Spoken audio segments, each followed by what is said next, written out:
আজকের কি কি রান্না হবে সেগুলোই তোমাদেরকে দেখাবো।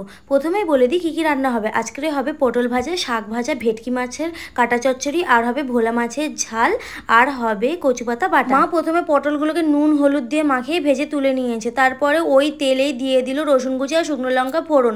শাকগুলো ভালো করে ভেজে নেওয়ার পরে মা যে সকালবেলা ভোলা মাছটা রেখেছিল সেই ভোলা মাছটা এখন লাল লাল করে ভেজে তুলে নেওয়ার পরে ওই তেলেই দিয়ে দিল পেঁয়াজ কুচি, আদা রসুন বাটা, নুন লঙ্কা হলুদ দিয়ে মশলাটাকে ভালো মতো কষিয়ে নেওয়ার পরে অল্প পরিমাণে জল দিয়ে দেবে। জলটা যখন ফুটে আসবে মাছগুলো দিয়ে মাখা মাখা করে নামিয়ে নেবে। কচু পাতাগুলো সিদ্ধ করতে বসিয়ে দিয়েছে, আর এদিকে ভোলা মাছের ঝালও হয়ে গেছে। এবারে হবে ভেটকি মাছের কাটা চচ্চড়ি। প্রথমে কড়াতে তেল দিয়ে জিরে ফোড়ন দিয়ে আলু পেঁয়াজ আদা রসুন পেস্ট নুন লঙ্কা হলুদ দিয়ে ভালো মতো কষিয়ে ভেটকি মাছের কাটাগুলো দিয়ে মাখা মাখা করে নামিয়ে নিতে হবে। এবার কড়াতে সর্ষের তেলে জিরে শুকনো লঙ্কা পেঁয়াজ কুচি ফোড়ন দিয়ে সিদ্ধ করে রাখা কচুগুলো ওতে দিয়ে ততক্ষণ নাড়াচাড়া করতে হবে যতক্ষণ না শুকনো শুকনো না হচ্ছে।